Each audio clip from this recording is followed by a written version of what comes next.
New Balance Furon V8 Pro or V8 Elite. Should you go and pick up the €230 model or the €150 model? Is this really the way to go to save yourself a bit of money? Well, let's talk about them and find out. Let's start with the uppers, where you've got a very soft knit-based upper on both of them. However, as you would expect, on the Elite level model, it is a little bit thinner. It's a little bit more pliable. However, this Pro level model, despite being a thicker material, is actually really soft and really beyond what you might expect for a boot at this particular price point. That is really impressive, and I do have to commend the internal liner on the takedown as well. It's really nice. So in that term, it could be a little bit of preference. You're getting the softness. Do you want the thinner touch, or do you not mind something a little bit more padded? However, the biggest difference here for me comes to your actual touch on the ball. In terms of here on the Elite, we've got a little bit of grip, a little bit of texture through the boot. It's not too shiny, it's not very plasticky, has a little bit of a matte element to it, which I think absolutely is necessary. On the takedown, it is definitely shiny and slick. Now, it hasn't rained here for a little while, so I haven't tested these out in the rain. However, I would imagine that when they do get wet, they are a little slick and they are a little slippy. So for me, that's the biggest trade-off that you're making. It's not necessarily barefoot versus less barefoot and a bit more padding. It's really going to be that texture across the boot versus something that could definitely be described as a little bit slick. Is that difference big enough to justify the 220, 30 euros versus the 150? Probably not. You might say that as a package, the upper is a better value option here, but there is no question for me that the Elite is superior, like far superior, and this is probably going to happen a lot in this video because I really love this football boot. But anyway, let's have a chat about the sizing and go from there. Okay, sizing. For the Elite level model, I have done a whole video just on sizing, so I'll link that at the end. But to give you a quick rundown, I have these in a USA, UK 7.5, 26 centimeter, which I would consider to be my normal size, and that is absolutely perfect, is what I would recommend for the majority of people to get peak performance. I'm really enjoying these football boots. However, if you do have a wider foot, I think these have a great amount of width in them, but you should definitely consider going up half a size if you have a wider foot. It's not going to make a massive difference, but I definitely think you might need it to really take advantage of that additional width. New Balance have wide fit boots as well if you can get hold of them, so do bear that in mind. But let's compare that to the Pro tier. So I have this Pro tier in exactly the same size, but you should be able to see on the overhead that this is definitely longer. It's about half a size longer, and the toe box is definitely more pinched, definitely tapers down to be a little bit narrower, a little bit less volume in there. So what's my recommendation? Well, my recommendation is still to go for that normal size that you would buy, USA, UK 7.5, 26 centimeters for me. And that's because if you were to go down the half a size to get that extra length off, these would simply be too tight. The opening is quite tight here, the knit doesn't stretch a huge amount, and I find that they are already reasonably difficult to get on. Now bear in mind, I have a wider foot, so that definitely impacts this, but I wouldn't recommend for anyone, unless you have a particularly narrow foot, to go down the half a size.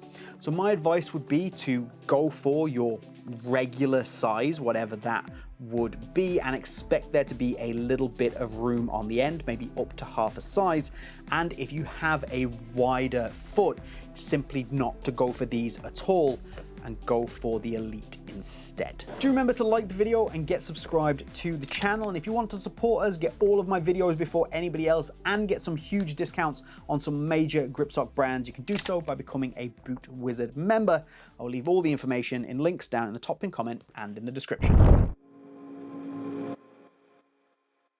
Onto the outsoles, and you can see that they do indeed look different, and that's because New Balance has done something that I really love that New Balance does do. They tend to put the older outsole from the previous generation model onto their takedowns. That's what they've done here, and this is a great outsole. Really good stud pattern on it, nice and aggressive, very, very speed boot. However, this is a very stiff and stable outsole. Through the midfoot and the heel, there is no give there. I think it's really, really nice.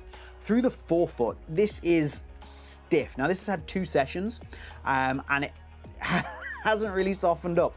Now, I don't have a problem with stiff outsoles at all. I think that this is fine, and you can really feel this as you start to put some pressure down, that it has that little bit of spring back. It's from just basically a stiffer plastic. But what I really want is I want to have a little bit of a bend point further up. I need this material to kind of soften out as you get up into this area. So it kind of bends up here. Let's show you on the Elite. You see how the Elite bends here? That's exactly what I want. And you still get that really springy, responsive outsole.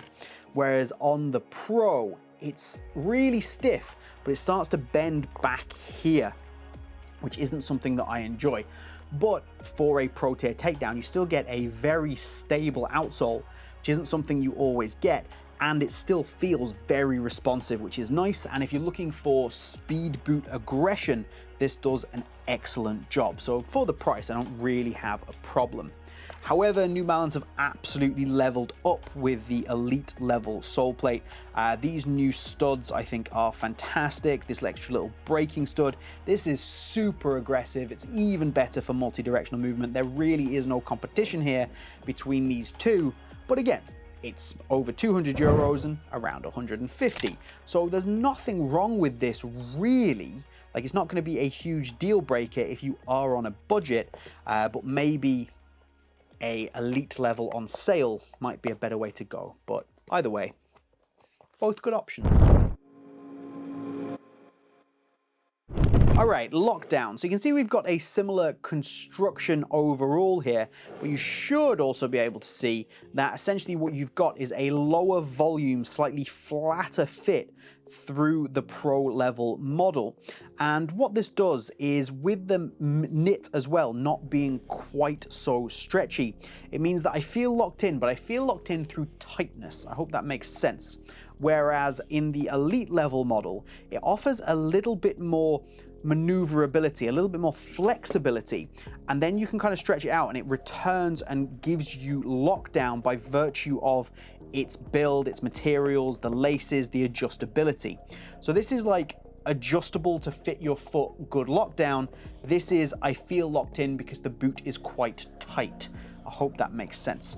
However, in both instances, the lockdown is very, very good. Do be aware of that difference in volume. I think that's going to be very important. Maybe I should have mentioned it in the sizing, but the lower volume through the Pro here might suit some people. The slightly higher volume through the Elite, I think, is the better fit and overall impacts the lockdown more positively. I also get better lockdown in the heel because of that overall shape in the Elite, although I definitely think they've done something to improve the heel on this generation's Furon V8 Pro compared to what they did on the previous gen. I struggled a bit with the previous generation's heel, and they've done something here which I think is much, much nicer. It feels a little bit more similar to what you get from the Elite level model, but more stiff. Let's put it that way. So you can see, let's have a look here. We've got a soft area just here with some more solid areas around the sides, giving you great lockdown. Here we're reliant on a much stiffer internal heel counter, but the fit here is still good, if not quite as comfortable, and the lockdown overall in both is good. I feel like they might have taken the heel off the previous generation's kind of maybe Elite tier model or something. I'm not sure. Either way, it's good, but there really is no competition. The heel is better in the Elite level model for comfort. Lockdown is good in both, but it's definitely tightness versus adjustable lockdown.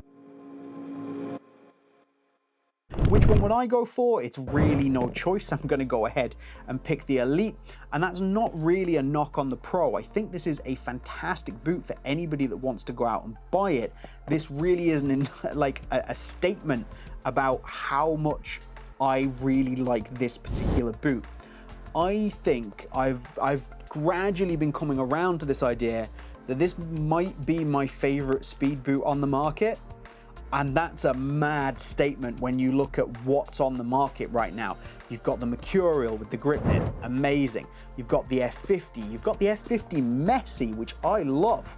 You've got the Puma Ultra, which I love. You've got the Mizuno Alpha 2 made in Japan. There is a lot out there, and I'm really enjoying these. So it's difficult to get me to say anything particularly bad about the Elite level model.